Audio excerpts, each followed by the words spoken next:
અનંત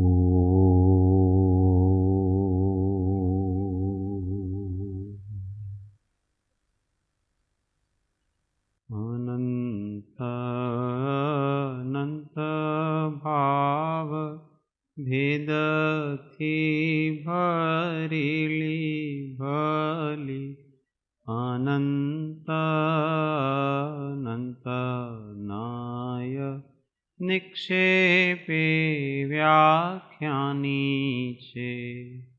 સકલ જગત હિત કારિણી હારિણી મોહ તારિણી ભવાબ્ધિ ચારિણી પ્રમાણી છે. ઉપમા આપ્યાની જેને તમારા કવિતે વ્યર્થ આપવાથી નિજ માપાઈ મેં માની છે. અહો રાજ ચંદ્ર બાળ ખ્યાલ નથી પામ જીનેશ્વર તણી વાણી જાણી તેણે જાણી છે.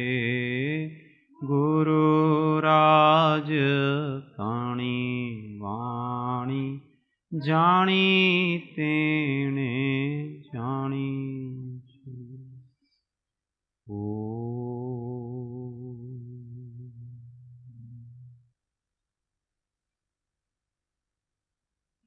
જય જીવન.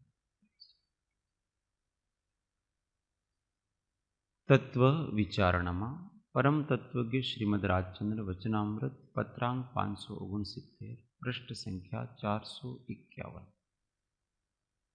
વિચારની નિર્મળતાએ કરી જો આજીવ અન્ય પરિચયથી પાછો વળે તો સહજમાં હમણાં જ તેને આત્મજોગ પ્રગટે.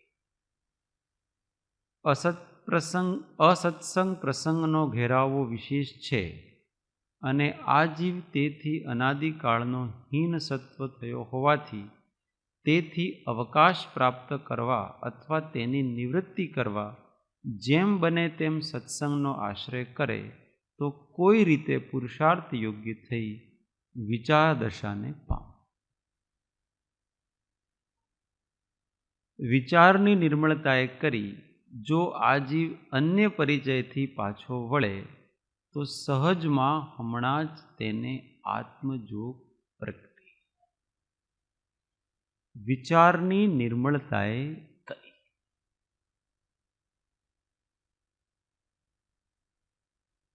આપણે પાસે અત્યારે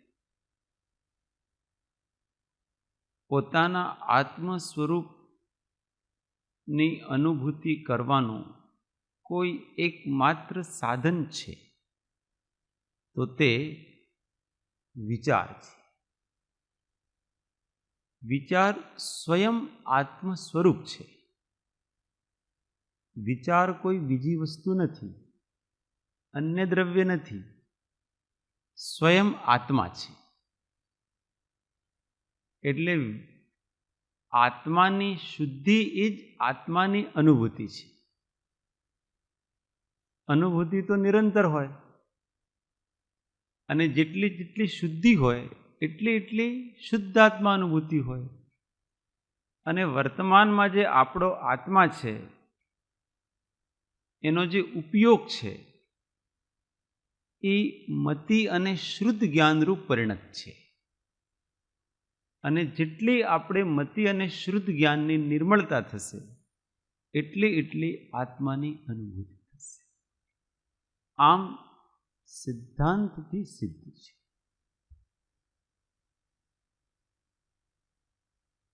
હવે આપણા વિચારોની નિર્મળતા કરવાની છે. વિચારોને એકાગ્ર કરવા અને વિચારોને નિર્મળ કરવા આ બંને જુદી વસ્તુ છે.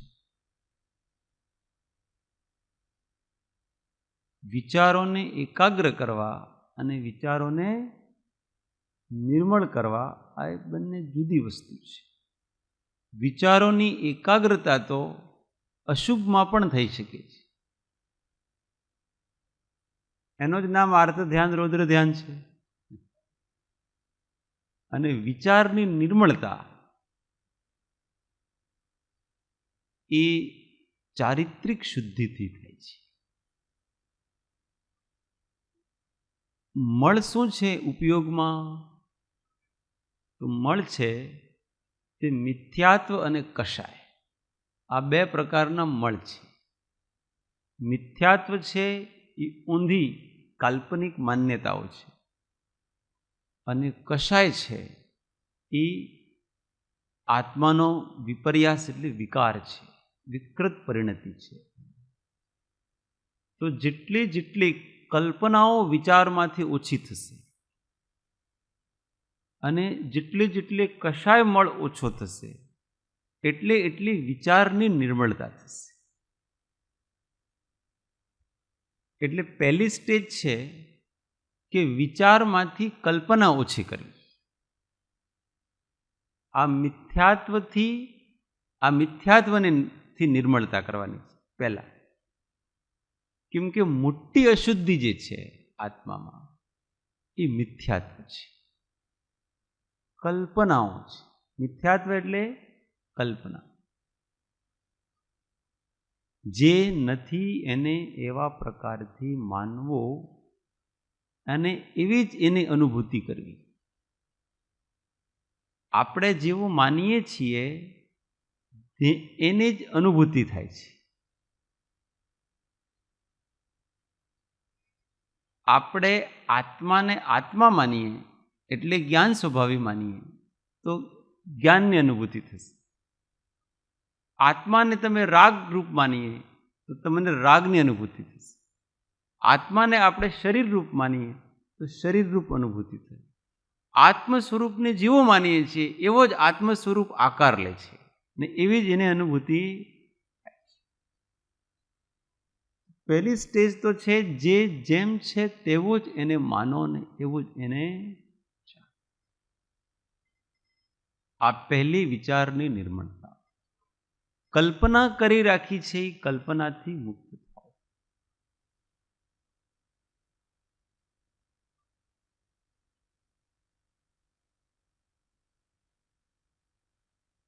આ જગતમાં એક આત્મા એવો પદાર્થ છે કે એ ધારે આકાર લઈ લે છે. તમે જે કલ્પના કરો એવો આકાર લેશે, એવી જ કાલાંતરમાં એની અનુભૂતિ થશે.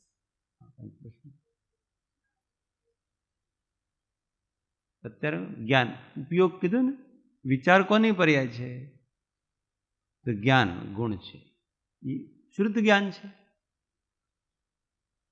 અને આત્મા જ્ઞાન સ્વભાવી છે. એટલે જો જ્ઞાન પવિત્ર થઈ જાય તો આત્મા પવિત્ર થઈ જાય. સીધી વાત છે.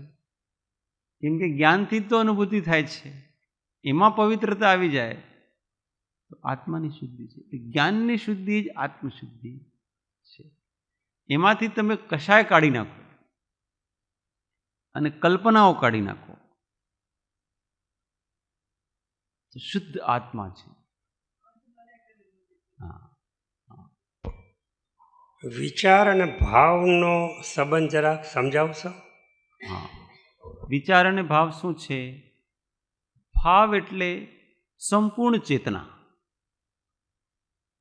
એમાં જ્ઞાન ભાવ છે, દર્શન ભાવ છે, ચારિત્ર ભાવ છે, સુખ ભાવ છે, વીર્ય ભાવ છે, અસ્તિત્વ ભાવ છે, વસ્તુત્વ, બધા ભાવ છે. આ બધા ભાવ છે. એમાં જ્ઞાન ભાવ એ વિચાર, જે જાણવા જોવાનું કામ કરે છે એવા પ્રકારનો ભાવ, એનું નામ વિચાર. જે આનંદની અનુભૂતિ કરે છે, આનંદરૂપ છે એવો ભાવ તે સુખ. જે શક્તિરૂપ એટલે કે પર્યાયને ટકાવી રાખે છે એવો જે ભાવ છે એનું નામ વીર્ય. જે સ્થિરતા શુદ્ધ રૂપ છે એનું નામ ચારિત્ર ભાવ. એમ આ ભાવો છે જુદા જુદા પ્રકારના. જે સતરૂપ છે તે અસ્તિત્વ ભાવ છે. જે ક્રિયાકારિત્વ છે, અર્થ ક્રિયાકારિત્વ છે, એ વસ્તુત્વ ભાવ છે. જે પરિણમનશીલતા છે એ દ્રવ્યત્વ ભાવ છે. આ જુદા જુદા આ બધા ભાવ છે. એમાં જે સ્વ અને પરને જાણવાવાળો જે ભાવ છે આત્માનો, એનું નામ જ્ઞાન ભાવ છે. અને શુદ્ધ જ્ઞાન દ્વારા સ્વ પરને જાણવું એ વિચાર ભાવ છે. એમ વિચાર. આ વિચાર વસ્તુ જ બહુ વિચારવા જેવી છે. શું કામ? કે એટલા માટે કે હવે આપે કીધું કે વિચાર જ્ઞાનમાંથી મતિને શુદ્ધ જ્ઞાનમાંથી નીકળે છે. વિચાર એ સ્વભાવ છે કે વિભાવ છે? પહેલો પ્રશ્ન એ કે સ્વભાવ છે કે વિભાવ? વિચાર છે એ સ્વભાવ પણ છે ને વિભાવ પણ છે. એટલે એક ક્ષયોપશમિક ભાવ છે. અચ્છા, ક્ષયોપશમિક. ક્ષયોપશમિક ભાવ એ છે, એનું નામ છે કે જેમાં શુદ્ધિ અને અશુદ્ધિ બંનેના અંશ હોય છે એવો વિશુદ્ધ ભાવ, એનું નામ ક્ષયોપશમિક ભાવ. તો એ જ્ઞાનાવરણ કર્મના ક્ષયોપશમથી ઉત્પન્ન થાય છે. એટલે આત્માના ઉઘાડ રૂપ છે. આત્માની શક્તિ આત્માની શક્તિ જે છે એ જ્યારે આવૃત હોય ત્યારે કર્મના ઉદયથી આવૃત હોય, અને કર્મનો ક્ષયોપશમ હોય તો એ શક્તિ આંશિક પ્રગટ હોય. તો જેનાથી આપણને પદાર્થનું સ્વરૂપ જ્ઞાનમાં આવે, એનો અર્થ એમ છે કે આત્માની જ્ઞાન શક્તિ પ્રગટી રહી છે. અને ક્ષયોપશમિક જ્ઞાન એ વિચાર છે, એનાથી આપણે સ્વપરને જાણી શકીએ છીએ. એટલે એ વિચાર છે એ અપેક્ષાએ આત્માનો શુદ્ધ ભાવ છે. પણ એમાં સંપૂર્ણ શુદ્ધિ નથી, કેમ કે દેશઘાતી પ્રકૃતિનો ઉદય છે. એટલે સંપૂર્ણ શુદ્ધ નથી, એ અપેક્ષાથી અશુદ્ધ પણ. એટલે એનું નામ વિશુદ્ધ છે. જેમ જ્ઞાનાવરણના ઉદયથી જ્ઞાન થતું નથી, એ ઔદયિક ભાવ છે. પણ અહીંયા જ્ઞાનાવરણના ક્ષયોપશમથી જ્ઞાન થાય છે, એટલે આત્માનો વિશુદ્ધ ભાવ છે, સ્વભાવરૂપ છે. પણ અમુક હદ સુધી એ ઉપયોગી છે. અમુક ભલે હદ સુધી, જ્યાં સુધી છે ત્યાં સુધી ઉપયોગી જ છે. જેમ કે સુવિચારણા કીધું કૃપાળુ દેવે, એ રીતના સુવિચારણા હોય તો એ આત્મજ્ઞાન કરાવે છે. હા, વિચાર અનુપયોગી હોતો જ નથી. વિચારમાં કશાય છે એ જ અનુપયોગી છે, એ જ આપણી અશુદ્ધિ છે. એ જો વિચારમાં શું છે, મિથ્યાત્વ આવે તો એ ખોટા વિચારમાં ચડી જાય છે. વિચારમાં જે મિથ્યાત્વ છે એ વિચારને અશુદ્ધ કરે છે. વિચાર પોતે શુદ્ધ છે. વિચારને જળ પણ કહેવાય છે, કારણ કે તીર્થંકર ભગવાન કે સિદ્ધ ભગવાનને વિચાર તો હોતું નથી. અને તીર્થંકર ભગવાન નથી હોતો એનો મતલબ એ જડ હોય એવું નથી. એમ નહીં, વિચાર, હા, વિચારને જળ પણ કીધું છે. જળ રૂપે કીધેલું છે. ના, વિચાર કોઈ જડ નથી. વિચાર હંમેશા ચૈતન્ય રૂપ છે. મન જડ છે. એ જે મનોવર્ગણા જે છે એ મનોવર્ગણાના પૂતગલો એ જડ છે. બાકી જે ચિંતનથી સ્વ અને પરને જાણી શકીએ એ જડ નથી, ચેતન છે. જડ કેવી રીતે થઈ શકે છે? જડ ન હોય કોઈ પણ પ્રકાર. જ્ઞાન જડ ન હોય. જો વિચાર જડ હોય તો જડથી ચેતનની પ્રાપ્તિ કેવી રીતે થાય? આપણે વિચારથી જ વિચારક આત્માની પ્રાપ્તિ થાય છે ને. અને વિચાર સ્વયં ચેતન છે. એ જડ કોઈ રીતે કોઈ કાળે એને કહી શકાય ચૈતન્ય રૂપ છે. મનના બે વિભાગ છે, એક દ્રવ્ય મન અને એક ભાવ મન. તો જે દ્રવ્ય મન છે એ મનોવર્ગણા રૂપ છે, એ જડ છે ને એ નિમિત્ત છે ભાવ મનમાં. ભાવ એટલે આ વિચાર જેને કહીએ, અથવા બીજી જે પરિણતિ બધી. એટલે જ્યાંથી વિચાર આવે છે, વિચારક તે હું, એમ આપણે કહીએ છીએ. હા, એ સંપૂર્ણ આત્મા છે. અને વિચાર માત્ર જ્ઞાન દર્શન ગુણની પર્યાય છે. અને વિચારક જે છે એ સંપૂર્ણ ચેતન દ્રવ્ય છે. તો એ ઉપયોગ છે. વિચાર વર્તમાનનો ઉપયોગ આપણે વિચારરૂપ છે. એ ઉપયોગ અને ઉપયોગી, જેમાંથી ઉપયોગ નીકળે છે અને જેમાં ઉપયોગ લીન થાય છે, એવો એ ઉપયોગી એ સંપૂર્ણ છે. અને ઉપયોગ માત્ર જ્ઞાન દર્શન ગુણની પર્યાય છે. પણ એ કોઈ એવી રીતે આમ જુદા નથી, એક જ વસ્તુ છે, એકમેક છે, તાદાત્મ્ય સંબંધ છે. વિચાર સાથે આત્માનો કેવો સંબંધ છે? તાદાત્મ્ય સંબંધ છે. જ્યાં જ્યાં વિચાર છે ત્યાં ત્યાં આત્મા છે, અને જ્યાં જ્યાં આત્મા છે ત્યાં ત્યાં વિચાર છે. એટલે બેનસીએ કીધું ને, જે વિચારક, આપણે વિચારની પાછળ હું વિચારક હું છું, તો એ બી એક વિચાર થઈ ગયો ને. જ્યારે આપણે એ વિચાર જ છે, ચિંતન ચાલતું હોય ત્યારે એ પણ એક વિચાર જ છે. હું વિચારક છું, પણ એ વિચાર દ્વારા જ સંપૂર્ણ દ્રવ્યને પકડવાનું છે. એ વિચારમાં કોને વિષય બનાવવાનો છે? તો વિચારને સંપૂર્ણ દ્રવ્યને વિષય બને. વિચાર તો ચાલવાના જ, પણ હવે જે વસ્તુને આપણે વિષય બનાવીશું એના અનુસાર આપણી ઉપયોગની શુદ્ધિ અથવા અશુદ્ધિ થશે. તો જો આપણે શુદ્ધ દ્રવ્યને વિષય બનાવીએ તો ઉપયોગની શુદ્ધિ થશે, અને અશુદ્ધ દ્રવ્યને વિચારનો વિષય બનાવીએ તો એનાથી આપણી વિચારની અશુદ્ધિ થશે, તો અશુદ્ધ અનુભૂતિ થશે. વિચારની નિર્મળતા એટલે વિચારમાંથી રાગ દ્વેષ કાઢવા. અને પ્રથમ તો પેલી કલ્પના, હું શરીર છું એવા પ્રકારનો આપણો વિચાર થઈ ગયા છે. વિચાર એટલે એમાં બંને લઈ લેવા, જ્ઞાન અને શ્રદ્ધા. શ્રદ્ધા આપણે આવી થઈ ગઈ છે. આપણે એમ કહીએ ને કે આ વ્યક્તિના વિચારો છે ને એ બરાબર નથી, તો ત્યારે આપણે વિચાર કોની વિચારમાં શું લઈએ? એની દૃષ્ટિકોણ લઈએ, એની માન્યતા લઈએ કે એના વિચારો છે ને આપણેથી મળતા નથી, સાંસારિક વિચારોવાળો વ્યક્તિ છે. તો એનો અર્થ એમ છે કે ત્યાં વિચારનો અર્થ શ્રદ્ધા. પણ એ શ્રદ્ધા અને જ્ઞાન જુદે જુદે રહેતા, જેવી શ્રદ્ધા હોય એવા જ વિચાર હોય. કેમ કે એ વિચાર છે એ શ્રદ્ધાથી પ્રેરિત છે.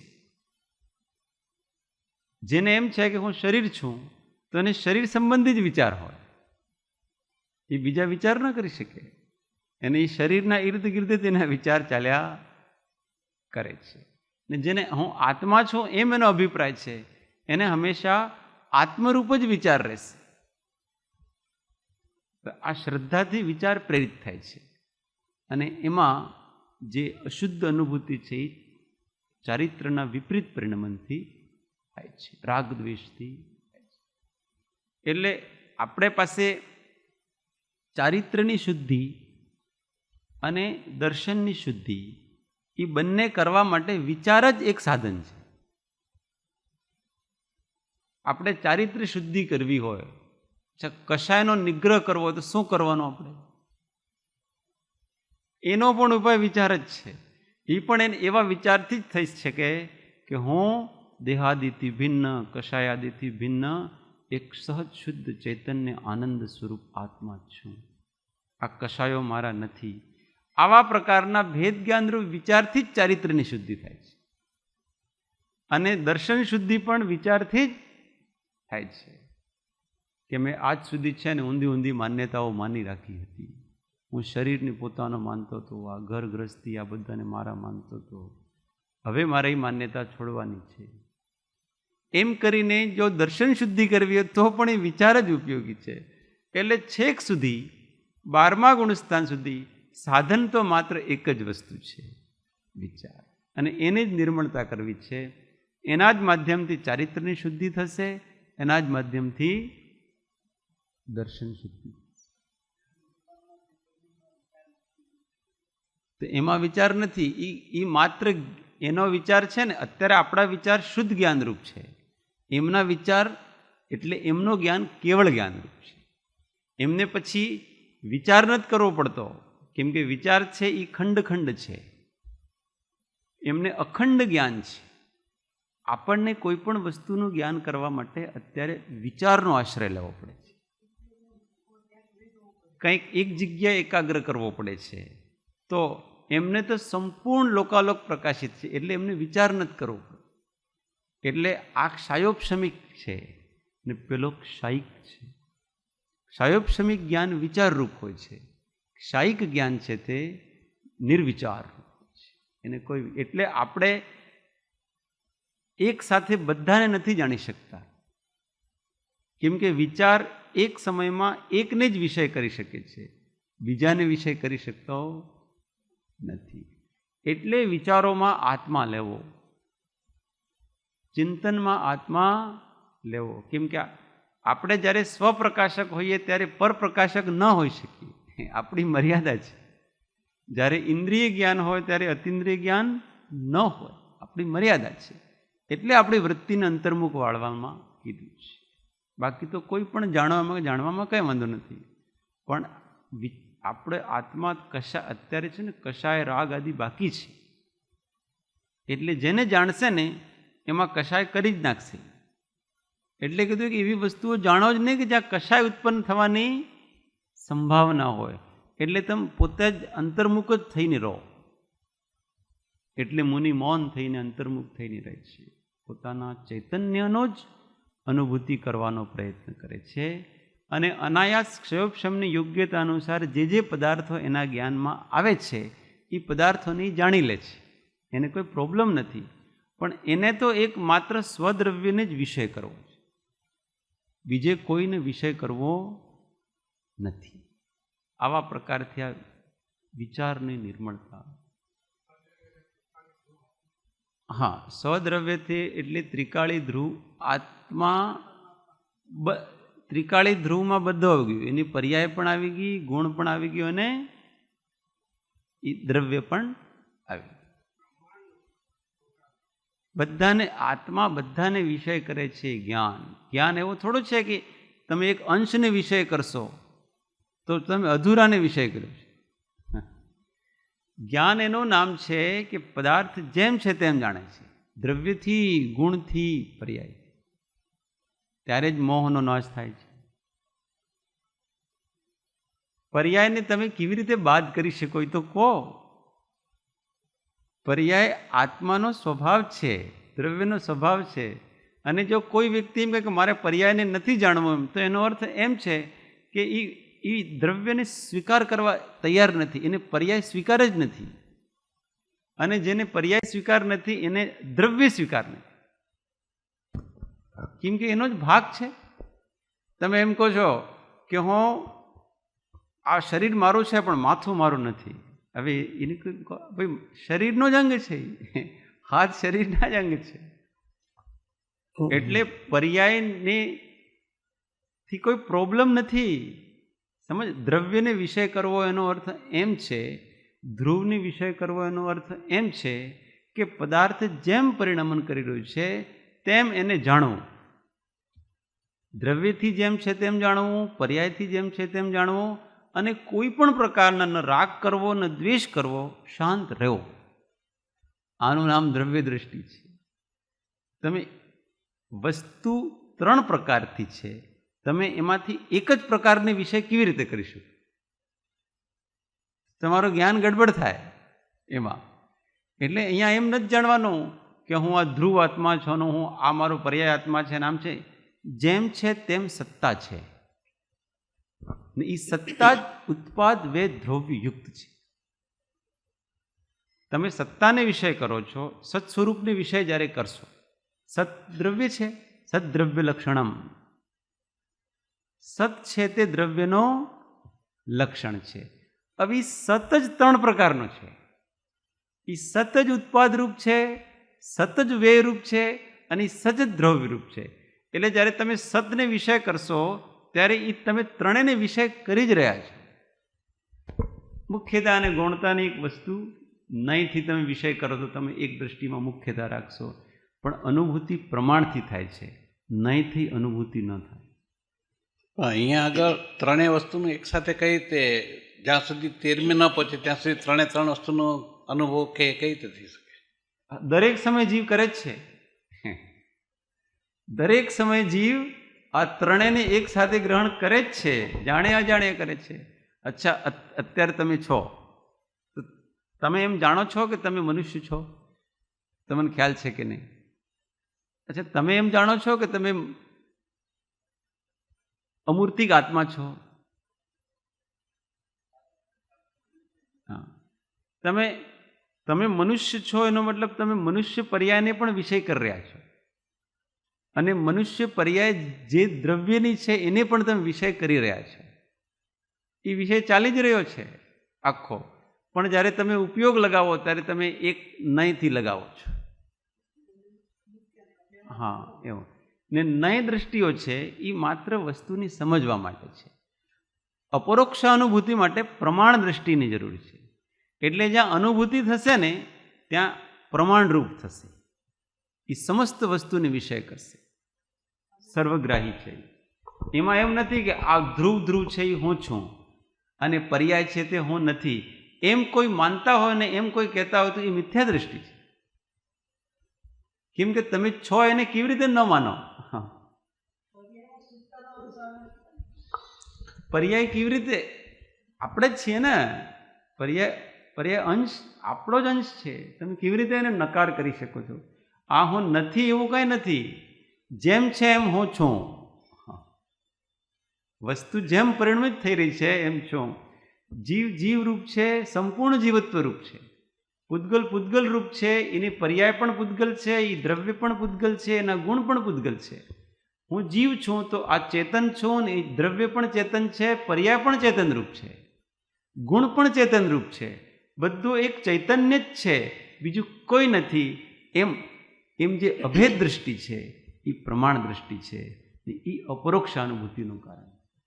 અને તમે બીજું તમે એકના વિષય કરશો કે હું ધ્રુવ છું, તો તમે પર્યાયને બાયકાટ કરવા ઈચ્છો છો ને એ તો તમારો સ્વભાવ છે, એ આવશે.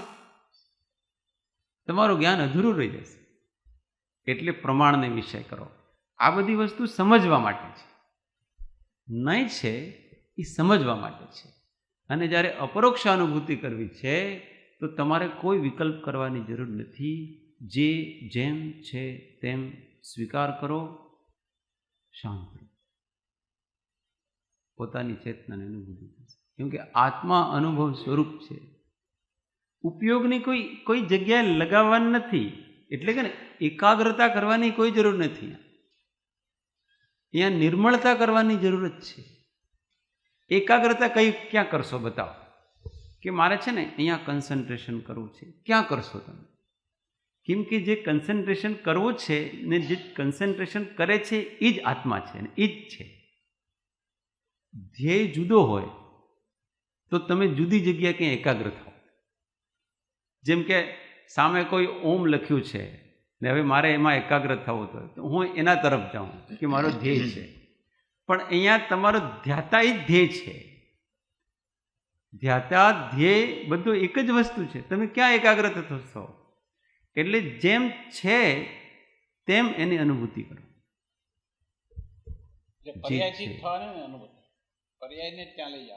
આની કડાકૂટમાં પડો જ ને તમે. એ પર્યાય છે કે દ્રવ્ય છે કે એ કડાકૂટમાં ક્લેશમાં પડવો જ નહીં. આનો જ નામ તો વિકલ્પ છે કે આ પર્યાય છે, આ દ્રવ્ય છે, આ ગુણ છે.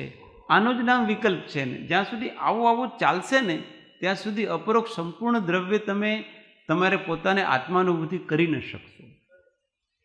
તમે જેમ છે એમ વસ્તુને જાણો અને શાંત થો. હા, આ એનો ઉપાય છે. બીજો કોઈ ઉપાય નથી. હવે આ વાત નીકળી છે તો જરા વધારે વિચાર કરી લઈએ એક મિનિટ.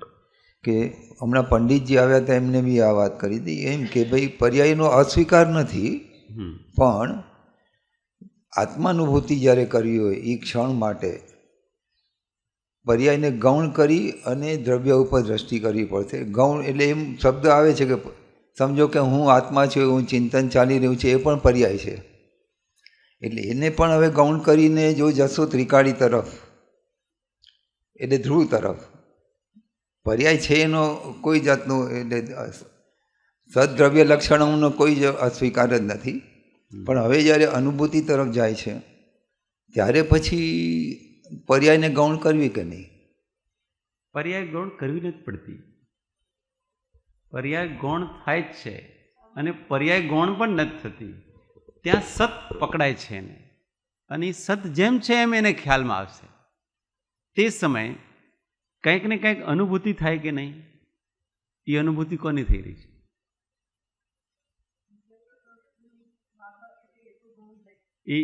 એ બધી આપણા પોતાના ચેતન દ્રવ્ય છે ને એની પર્યાયની જ અનુભૂતિ થઈ રહી છે ને.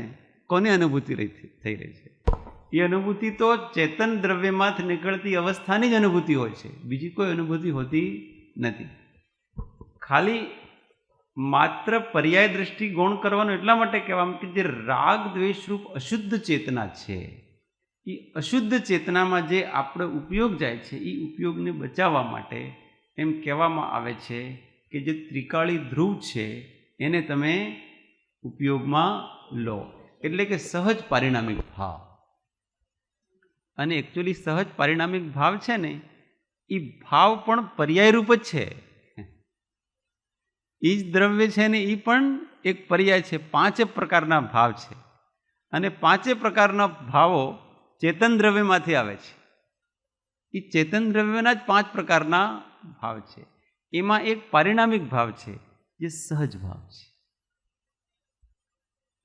એટલે આમાં આ બધું પ્રયોગલક્ષી, આમાં થિયોરિટિકલ વસ્તુ કોઈ સમજમાં આવશે જ નહીં. ઘણીવાર નયોના ચક્રમાં એવી રીતે આમ ફસાઈ જઈએ ને આપણે. તમે એક સીધી સાદી વાત રાખો ને કે હું છું, હવે આના ઉપર આવો તમે, અને એ જે આપણે છીએ એની અનુભૂતિ કરવા માટે આપણે કયો વિકલ્પ કરવાની જરૂર છે? બધું પર્યાયનો વિકલ્પ કરવાની જરૂર છે કે દ્રવ્યનો વિકલ્પ કરવાની જરૂર છે કે ગુણોનો વિકલ્પ કરવાની, કોનો વિકલ્પ કરવાની જરૂર? કેમ કે એ તો આપણે છીએ જ નહીં ને, આપણે સતરૂપ છીએ. એટલે આપણા જેવા છીએ ને એ બસ એનો વિચાર કરો તમે. કેમ કે વિચાર અનિવાર્ય છે, એનો તમે નિવારણ ન કરી શકો. અત્યારે આપણે વિચારથી જ આપણે આત્માની અનુભૂતિ કરી શકીએ છીએ. એટલે વિચારમાં દ્રવ્ય જેવું છે, દ્રવ્યરૂપથી, ગુણરૂપથી, પર્યાયરૂપથી ત્રણેયનો વિચાર કરો. શુક્લ ધ્યાનમાં પહેલા 2 પ્રકારના શુક્લ ધ્યાનમાં છે, એમાં આવા જ પ્રકારથી વિચાર છે. ક્યારેક પૃથકત્વ વિતર્ક વિચાર, પછી એકત્વ વિતર્ક અવિચાર. આમાં આ જ પ્રકારથી છે કે પહેલા જો શુક્લ ધ્યાન છે એમાં ષડ દ્રવ્યનું ચિંતન ચાલે છે. એમાં ક્યારેક જીવદ્રવ્યનું ચિંતન કરે છે, ક્યારેક પૂતગલનું ચિંતન કરે છે. પછી વ્યંજન સંક્રાંતિ હોય છે, અર્થ વ્યંજન સંક્રાંતિ. એમાં ક્યારેક પર્યાયને વિષય કરે છે, ક્યારેક ધ્રુવને વિષય કરે છે. ક્યારેક પર્યાયનું ધ્યાન કરે છે, ક્યારેક ધ્રુવનું ધ્યાન કરે છે. બંનેનું ધ્યાન કરે છે. એટલે પર્યાયનું ધ્યાન ન કરવું એવું કોઈ જગ્યા નથી. પર્યાયનું ધ્યાન આપણે કેવળ જ્ઞાન છે. અચ્છા, તમે કેવળ જ્ઞાનનું સ્વરૂપ વિચારો. કેવળ જ્ઞાનનું જે સ્વરૂપ છે એ આપણે વિચારીએ તો એ ધ્યાન છે કે નહીં? તો એમાં તમે કોનું ધ્યાન કર્યું? દ્રવ્યનું ધ્યાન કર્યું કે પર્યાયનું ધ્યાન કર્યું? પર્યાયનું ધ્યાન કર્યું તમે આખું. ને પર્યાયનું ધ્યાન કરવાથી સિદ્ધિ દ્રવ્યની જ થશે, અને દ્રવ્યનું ધ્યાન કરવાથી સિદ્ધિ દ્રવ્યની જ થશે. ધ્યાન કોનું કરો છો એ મુખ્ય વસ્તુ નથી. જ્ઞાનમાં વસ્તુ જેમ છે તેમ આવે અને વૃત્તિ રાગ દ્વેષથી નિવૃત્ત થાય. આની મુખ્યતા છે. એટલે તો દ્રવ્ય સંગ્રહમાં ધ્યાન કરવામાં કીધું કે કોઈ પણ મુનિ કોઈ પણ વસ્તુનું ધ્યાન કરતા જ્યારે નિરીહ વૃત્તિ થાય છે ત્યારે એનો નિશ્ચય ધ્યાન. તમે ધ્યાન કોનો કરો છો એ મુખ્ય નથી. તમે પર્યાયનો વિષય કરો, તમે પૂતગલને વિષય કરો કે ચેતનને વિષય કરો કે એ મુખ્ય નથી. પણ જ્યારે તમે નિરીહ વૃત્તિ થાય કરો છો, ઈચ્છા રહિત થઈ જાઓ છો, ત્યારે એ તમારો નિશ્ચય ધ્યાન છે, એ આત્મા. એટલે વિતરાગ ભાવ કરવા માટે આ બધા નવા નવા જાતના વિચારો છે. વિચારમાંથી વિકલ્પ કાઢવાનો આ જ ઉપાય છે, બીજો કોઈ ઉપાય. સંપૂર્ણ જે વસ્તુ જેમ છે સમ્યક જ્ઞાનનું લક્ષણ જ આ છે. યેન યેન પ્રકારેણ જીવાદિ પદાર્થ અવસ્થિત તેન તેન પ્રકારેણ અવગમઃ ઇતિ સમ્યક જ્ઞાનમ. હવે જુઓ, કેવલી ભગવાન ધ્યાન કરી રહ્યા છે, ધ્યાન કરી રહ્યા છે ને. અચ્છા, કેવલી ભગવાન ખાલી ધ્રુવનું ધ્યાન કરે છે કે બધાનું ધ્યાન કરે છે? કેવલી ભગવાનના જ્ઞાનમાં ખાલી ધ્રુવ જ આવે છે કે પર્યાયો પણ આવે છે? બધું આવે છે, સમગ્ર છે. એટલે પ્રમાણ છે. આના માટે છે ને ન્યાય વાંચવા પડશે. વસ્તુને બતાવવા માટે શુદ્ધ નિશ્ચયની દ્રષ્ટિ કરવામાં કે શુદ્ધ તમે કોણ છો, તો શુદ્ધ નિશ્ચય નયાશ્રિત જે વસ્તુ છે એ તમારું શુદ્ધ ચેતન દ્રવ્ય છે. એમ વસ્તુનો નિશ્ચય કરવા માટે શુદ્ધ નિશ્ચય નયનો આશ્રય લીધો છે. પણ એ શુદ્ધ નિશ્ચય નય તમને શુદ્ધાત્મા અનુભૂતિ ન કરાવી શકે.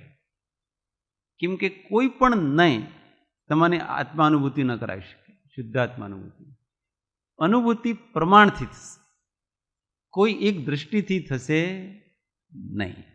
અને પ્રમાણ શું છે? પ્રમાણ વર્તમાનનું આપણું જે જ્ઞાન છે એ જ્ઞાનમ પ્રમાણ. જ્ઞાનમાં વસ્તુ જેમ છે એમ લો અને રાગ દ્વેષથી રહિત થાઓ. બસ આ એનો ઉપાય છે. એટલે વિચારોમાંથી કશાયો કાઢો. એટલે હું એ સમજી છું કે વિચારક એટલે દ્રવ્ય. વિચારક, વિચાર એટલે દ્રવ્ય, શુદ્ધ આત્મદ્રવ્ય. અને શુદ્ધ એટલે દ્રવ્ય એવું નથી. અને વિચાર એટલે પર્યાય, કારણ કે જે વિચારો થાય છે એ પર્યાયમાં જ થાય છે. વિચાર એની પર્યાય છે. પર્યાય. અને દ્રવ્ય એટલે વિચારક. વિચારક એટલે દ્રવ્ય. પણ દ્રવ્ય શુદ્ધ છે અને વિચાર અશુદ્ધ એમ ન માનવું. આમાં શુદ્ધિ અશુદ્ધિની કોઈ વસ્તુ નથી. આમાં કે દ્રવ્ય શુદ્ધ છે ને પેલો અશુદ્ધ છે એવું કોઈ નથી. જેવું દ્રવ્ય એવી પર્યાય છે, અને જેવી પર્યાય એવું દ્રવ્ય છે.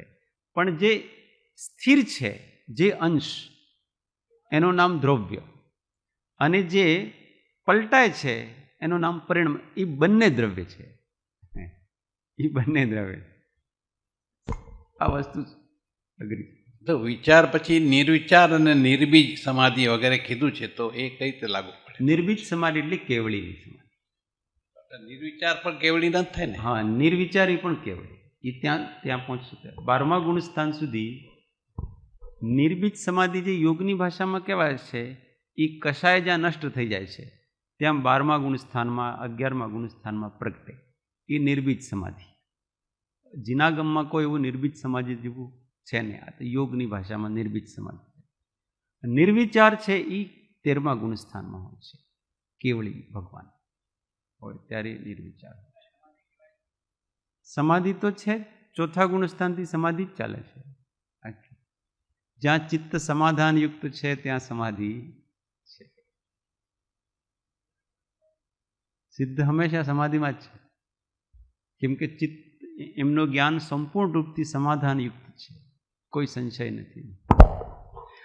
સાહેબ, કૃપાળુદેવે લખ્યું છે, આત્મા એ આત્માને આત્માથી જોવો.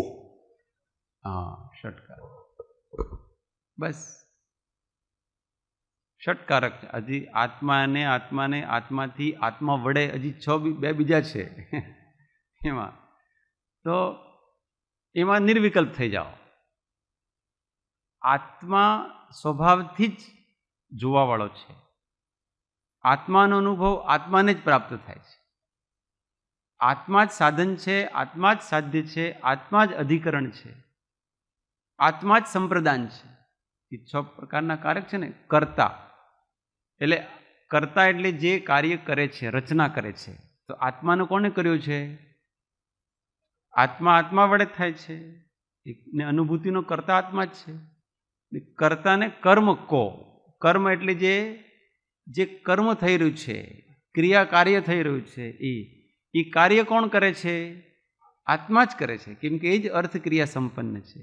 એટલે અનુભૂતિ કરવાવાળો પણ આત્મા જ છે. અને કરણ એટલે સાધન. કયા ઉપાયથી? તો એ અનુભૂતિનો ઉપાય પણ વિચારરૂપી સાધન છે, એના જ દ્વારા થઈ રહ્યું છે. સંપ્રદાન એટલે જેના માટે કરવામાં આવે છે, જેને પ્રદાન કરવામાં. તો એ જે અનુભૂતિ થઈ એ કોના માટે છે? બીજાના માટે નથી, આત્મા માટે જ છે. એવી જ રીતે અપાદાન, અપાદાન એટલે એનાથી જેમાંથી અલગ થાય છે, તો એ આત્મામાંથી જ આત્મા થાય છે. એ એની અવસ્થા છે, એની ધ્રુવ દ્રવ્ય છે. અધિકરણ એટલે એના આશ્રયથી. આત્મા આત્માના આશ્રયથી જ રહે છે, બીજાના આશ્રયથી રહેતા નથી. એને સંબંધ લેવો તો સંબંધ પણ એનો છે. એટલે જ્યારે વસ્તુ વાસ્તવમાં ખ્યાલ આવે ને ત્યારે જીવ નિષ્ક્રિય થઈ જાય છે. હવે મારે વિચાર પણ કઈ વસ્તુનો કરવો? વિચાર પણ કોઈ વસ્તુનો કરવાની શું જરૂર છે? એ તો 12મા ગુણ સ્થાન 7, પણ પેલાનો એનો જેને નિર્વિકલ્પ સમાધિની પ્રાપ્તિ કરવી હોય ને એને છે ને વિચાર પણ નથી કરવો. ધ્યાનનું એવું જ લક્ષણ કીધું છે અહીંયા. દ્રવ્ય સંગ્રહ છે, દ્રવ્ય સંગ્રહ આપણે છે. હા, કબાટમાં છે, લાવો.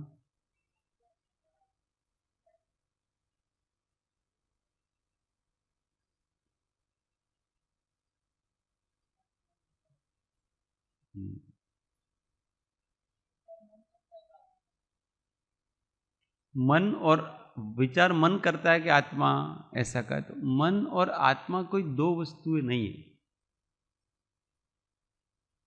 आत्मा ही मन है.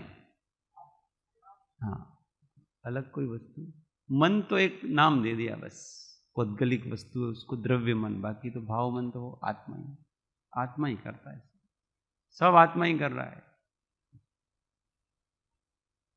जड़ तो केवल जड़ में करता है, आत्मा में कुछ नहीं करता.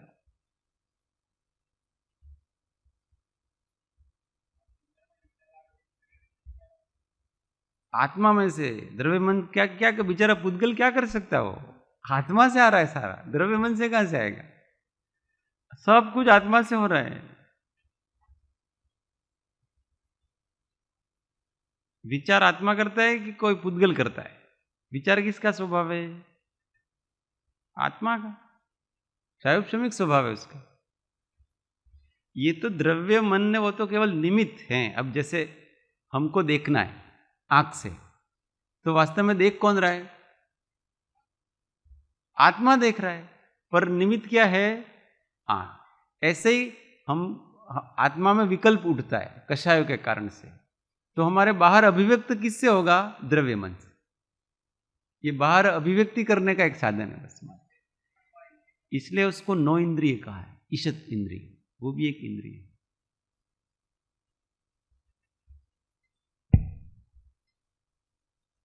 अभी ध्यान, हाँ, पहले तो 55 नंबर ની ગાથા. જમ કિંચી વિચિંતતો નિરીહ વિત્તિ હવે જદા સાહુ લદ્ધુણમ એયત્તમ તદાહુતમ તસ્ય નિશ્ચયમ જાણમ. એટલે અહીંયા ध्येय पदार्थ में एकाग्र चित्त होकर जिस किसी पदार्थ को ध्यावता हुआ साधु जब निरीह वृत्ति सब प्रकार की इच्छाओं से रहित होता है, उस समय उसका ध्यान निश्चय ध्यान होता है, ऐसा आचार्य कहते हैं. कि आप किसका ध्यान कर रहे हो उसकी बात नहीं है, परंतु आप इच्छा रहित हो जाओ. आत्मा द्रव्य है कि गुण है कि पर्याय है कि जो हो, पर आप इच्छा रहित हो जाओ, बस ये मुख्य बात है. और तो आप अपनी उपलब्धि कर सकते. एक्सक्यूज मी प्रभु. हाँ, कल हम लोग बात कर रहे थे इच्छा और अभिलाषा. हाँ, थोड़ा प्रकाश करेंगे इसके एक ही बात है.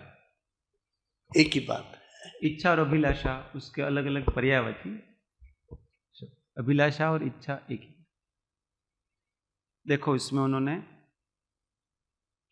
इसका वर्णन किया है कि यत किंचित ध्येयम, मतलब किसी भी प्रकार किसी का भी ध्यान करो तो किसी में क्या क्या शब्द लेते हैं, वो क्या क्या लेता है, अब विस्तार से वर्णन करते हैं.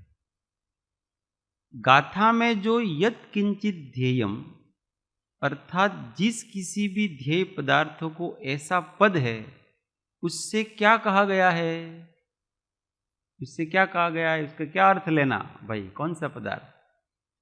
तो ध्यान की प्रथम ही आरंभ करने की अपेक्षा से जो सविकल्प अवस्था है, उसमें विषय और कषायों को दूर करने के लिए तथा चित्त को स्थिर करने के लिए पंच परमेष्ठी आदि जो पर द्रव्य हैं वे भी ध्येय होते हैं। ये अब वो किसी भी पदार्थ को, मतलब कौन सा पदार्थ लेना यहां पर, तो पंच परमेष्ठी, सविकल्प अवस्था में पंच परमेष्ठियों का ध्यान करने का। फिर जब अभ्यास के वश से चित्त स्थिर हो जाता है, तब शुद्ध बुद्ध एक स्वभाव का धारक जो निज शुद्ध आत्मा है, उसका स्वरूप ही ध्येय होता है, यह कहा गया है। तो पंच परमेष्ठी का ध्यान करो और फिर आत्मा का ध्यान करो। उस पंच परमेष्ठी के ध्यान में सारा उनका रूपस्थ, रूपातीत, पिंडस्थ ध्यान, पदस्थ ध्यान, ये सब प्रकार का ध्यान है। उनको किसी भी प्रकार से उसको ध्याओ, तो उसको, उसकी पर्याय को भी विषय करना, उनके गुणों को भी विषय करना और उनके द्रव्य को भी विषय करना, उनके अनंत चतुष्टय को भी विषय करना और उनके शुद्ध चैतन्य द्रव्य को भी विषय करना, सब प्रकार से उसको विषय करना। ये पंच पर, हाँ, तो उसको गुण, द्रव्य और पर्याय जैसे हैं वैसे उस अरिहंत के स्वरूप को वो विषय करते हैं। ये एक प्रकार का पदार्थ हो गया। फिर दूसरा, अपना चित्त स्थिर हो गया है तो फिर केवल अपने शुद्ध चैतन्य द्रव्य का ही ध्यान किया जाए और निरीह वृत्ति होकर यह जो वचन है, इससे मिथ्यात्व एक, पुरुष वेद, स्त्री वेद, नपुंसक वेद, हास्य, रति, अरति, शोक, भय, जुगुप्सा, क्रोध, मान, माया और लोभ, इन रूप 14 प्रकार के अंतरंग परिग्रह से रहित तथा इसी प्रकार क्षेत्र, वास्तु, हिरण्य, सुवर्ण, धन, धान्य, दासी, दास, कुप्य और भांड नाम 10 प्रकार के बहिरंग परिग्रह से रहित ध्यान करने वाले का स्वरूप कहा गया है। इनसे 24 प्रकार के परिग्रहों से के विकल्पों से रहित हो जाना, इसका नाम होता है निरीह वृत्ति। अब किसी प्रकार की कोई इच्छा नहीं, बाहर की भी नहीं है और इन कषाय आदि में भी परिवर्तन नहीं होता।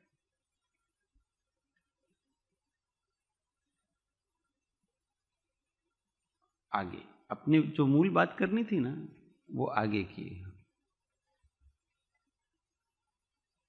हाँ, माँ चिट्ठ माँ जंप, वो वाली बात करें। माँ चिट्ठ माँ जंप माँ चिंत किवी जेण होई थिरो, अप्पा अपम मिर इणमेव परमम हवे जाणम। तो कहते हैं कि हे ज्ञानी, तुम कुछ भी चेष्टा मत करो, अर्थात काय के व्यापार को मत करो, कुछ भी मत बोलो, वचन के व्यापार को भी मत करो और कुछ भी मत विचारो। देखो यहां विचार कुछ विचारो भी नहीं अपनी तरफ से, वो आएंगे वो ठीक है, जो विचार आएंगे तो उससे अपना स्वरूप विचार करेंगे, परंतु हमको तो वो भी नहीं करना है।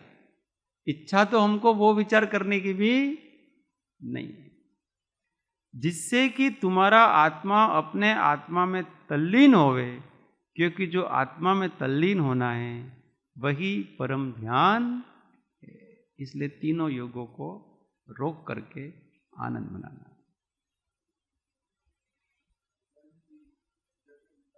हाँ, बहुत सुंदर चीज है।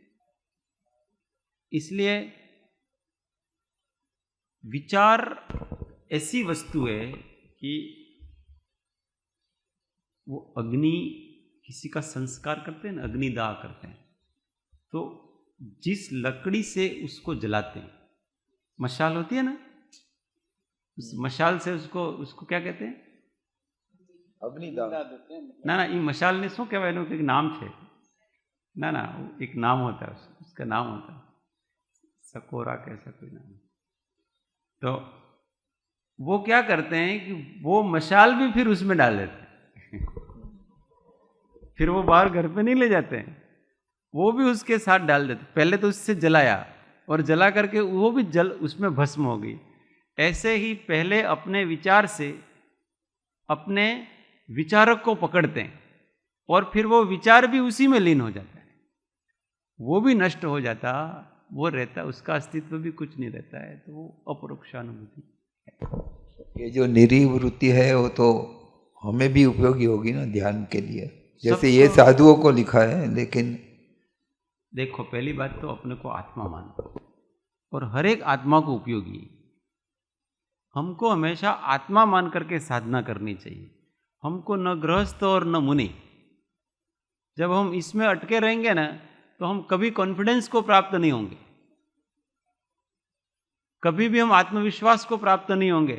पहले अच्छा હું તો શ્રાવક છું ને એટલે મને તો અનુભૂતિ થશે ને, આપણે તો ખાલી एंटरटेनमेंट. ऐसा नहीं है.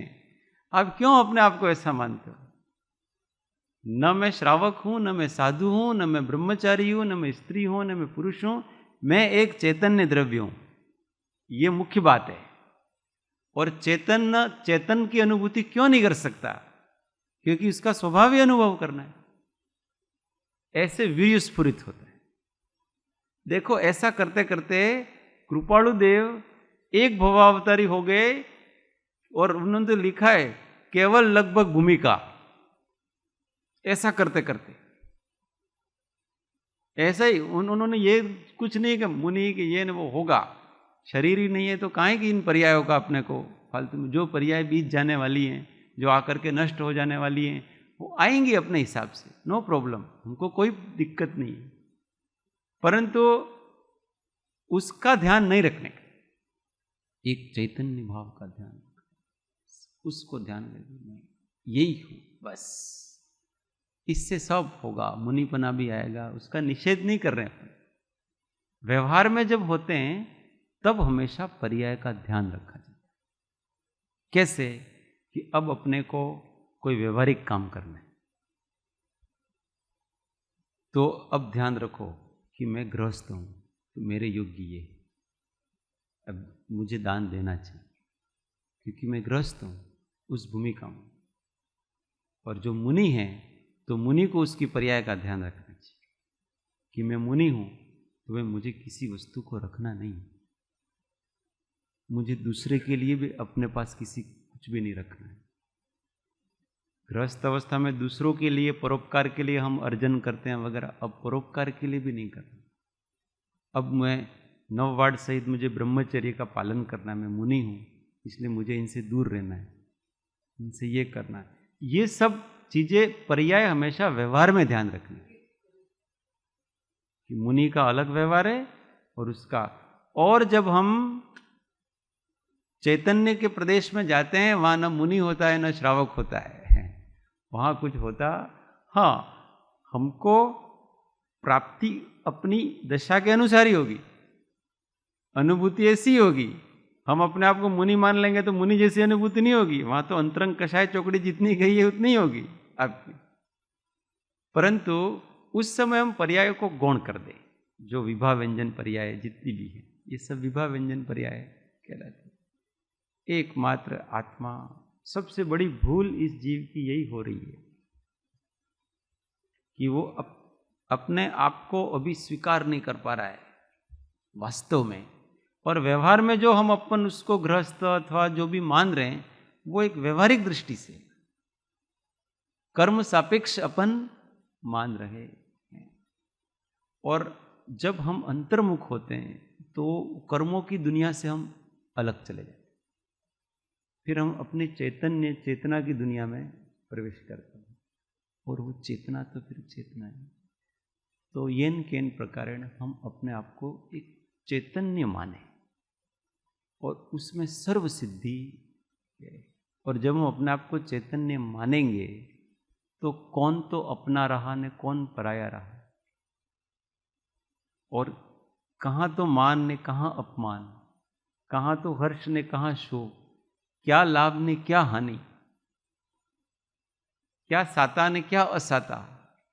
जहाँ केवल एक ज्ञाता ही है वहाँ पर क्या साता ने क्या असाता, क्या लाभ ने क्या हानि, क्या मान ने क्या अपमान, कैसी दशा हो जाती है, क्या निंदा ने क्या प्रशंसा।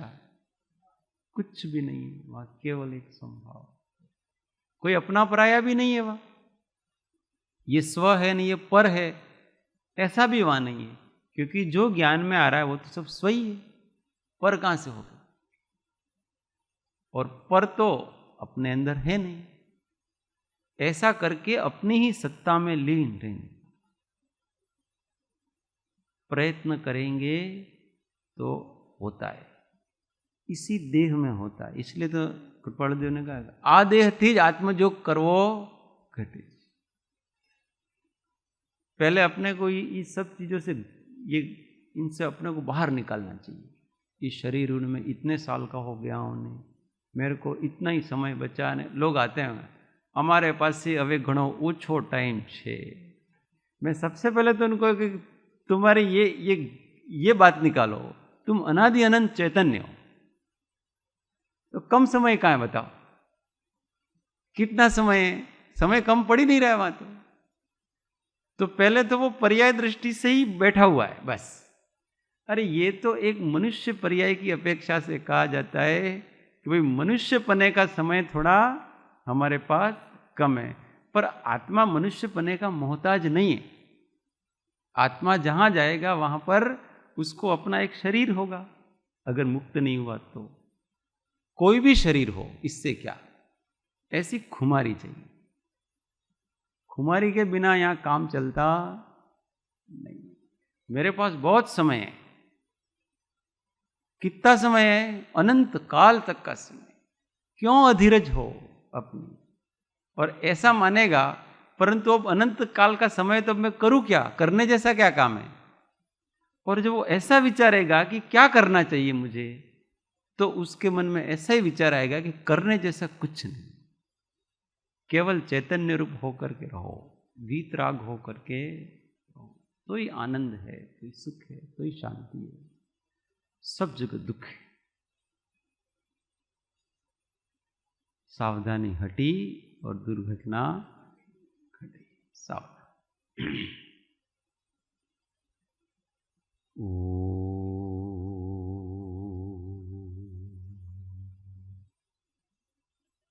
सुख धाम अनंत सुसंत चहि, दिन रात्र रहे ध्यानमय।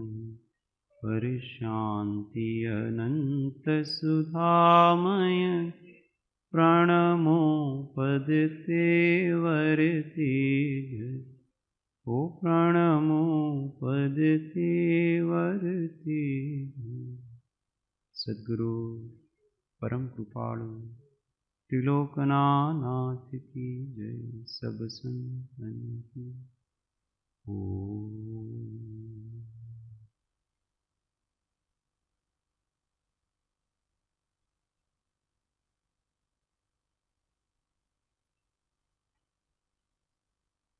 जय श्री